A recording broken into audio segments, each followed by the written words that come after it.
Hi, my name is Deborah, and I'm a graduate of the Rise Discipleship Women's Home, and this is my story.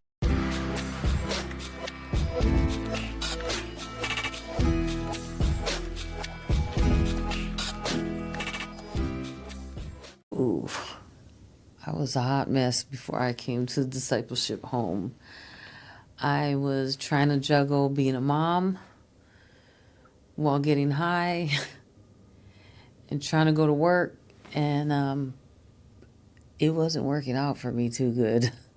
I struggled with letting go of past hurts, and struggling with letting go of past hurts, I would try to numb it with getting high. And I thought it was working for me. I thought that I was doing life, I was taking care of my kids, I was working. But at the end of the day, I was in my bedroom for 5 hours or my bathroom for 5 hours getting high. And it was all a facade. It didn't work for me at all. The lies I believed about myself was that meth was working for me. It was covering up all my hurts. I didn't believe God was hearing me.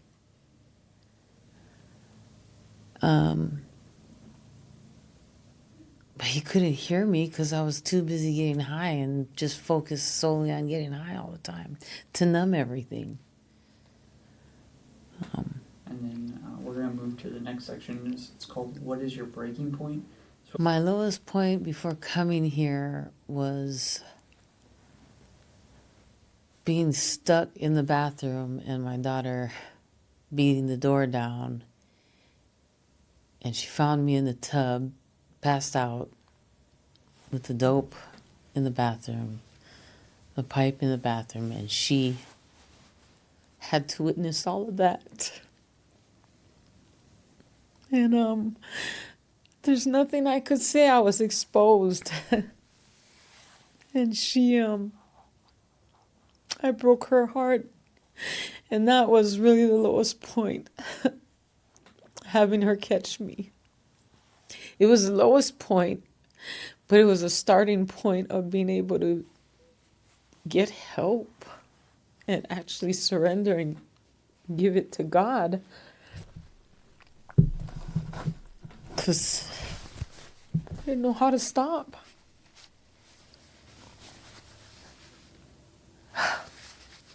She was trying to get me to the hospital, and I was falling down the stairs, trying to get me back home. I was falling, going back up the stairs. Oh, I don't remember all of it. I just remember bits and pieces and ending up in a psych ward for 2 weeks. And when I got out, she was able to stand her ground and stand firm in what she knew and said, "Mom, you need to get help or you won't see me or your grandson again."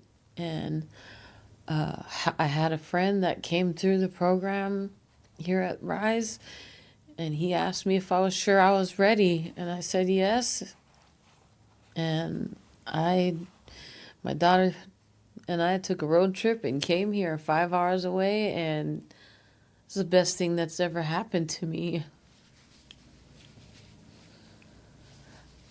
I've been to rehabs in California. I've been to a rehab in a homeless shelter. And I knew how to get sober, but I didn't have Christ with me. And at the end of the day, I really built my relationship with God in the process of learning a routine and learning how to live life again, but live life with joy in my heart. And that doesn't always mean it's going to be happy times and rainbows and unicorns, but with God, I can get through life, and with the tools that I learned here at Rise Discipleship, I haven't learned anywhere else. I felt like I could breathe again. When I first got to the home, I was just happy that it was over with. I felt welcomed.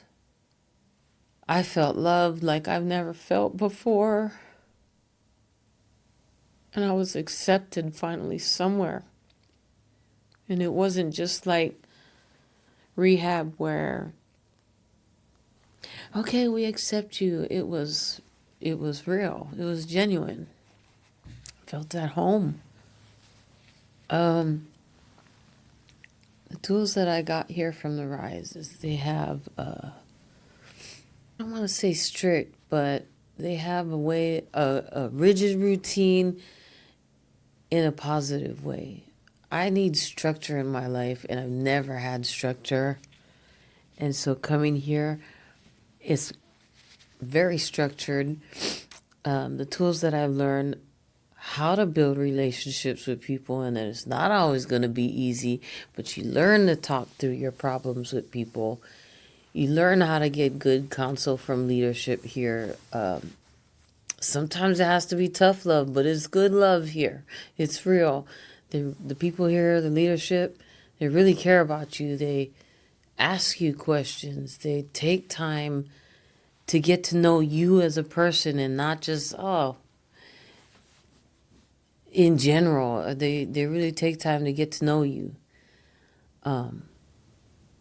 They care about you and they don't have to do any of this, but they do. And there's times where I wanted to give up while I was here, and they spent more time with me.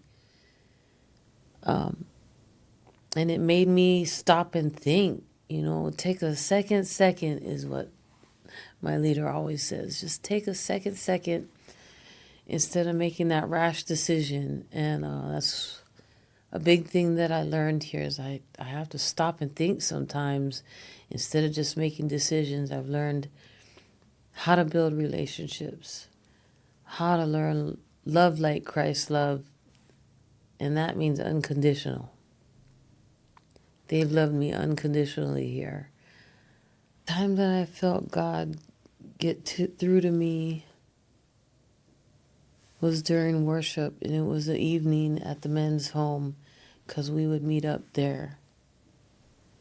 And I don't remember what exactly had happened, but I just remember that I had to keep pressing in, and I started bawling, and I just felt like God just took all that weight that I was carrying off of me.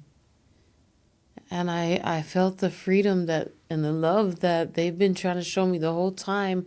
I think it was probably about my 5th month mark, 6th month mark that I remember one evening. It wasn't any different from any other evening that we were there, but I felt like God was like, just surrender it. Just give it all to me. He bore it for me on the cross. And I've been holding it for this whole time. And I was finally able to just surrender it all to him. And it felt, I was overwhelmed. But I felt the weight lifted off of me. I was always crying to Jesus in times of desperation before the home. But now I talk to God on a regular basis. I get in my word. I pray. I don't just pray out of desperation. I built a relationship with him.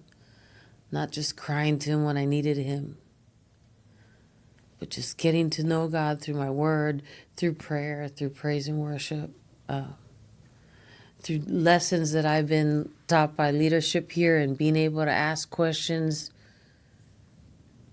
My relationship has been from just crying out in desperation to a daily thing. And I don't worry so much anymore about what's going to happen. Are my kids okay?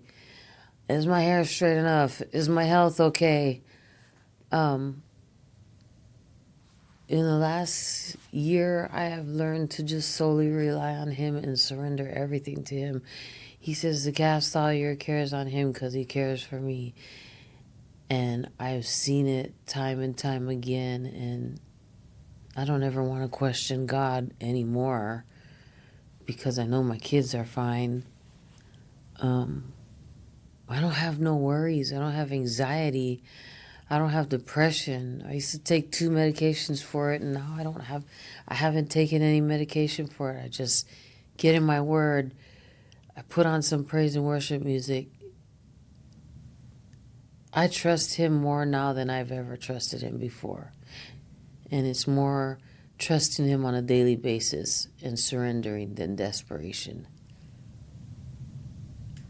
I'm excited in this next season of life to see what God has for me. I want to be able to help people like he's helped me and how the Rise Discipleship Home has helped me. I don't know what it looks like, but I know God's got plans. I'm excited for this next season, and I feel more prepared than I was just trying to do what I wanted to do. How grateful I am for donations. How grateful I am for people being led by God to help complete strangers out. Thank you. Thank you so much. You've saved my life. You gave my kids their mom back. And you gave me a chance to start fresh and all over again. If this story resonated with you, if you or someone you love is struggling with addiction, alcoholism, or bondage of any kind, please know there is hope. You're not alone. Our intake number is listed in the description below. Don't hesitate to reach out. Freedom is just one phone call away. And if you'd like to be a part of our Transforming Lives, just like this one you saw today, there's also a link to give. A recurring gift of just $50 a month helps us continue offering a safe place for healing, discipleship, and restoration. Thank you for partnering with us to bring hope to the hopeless and light to the darkness. Have a blessed day.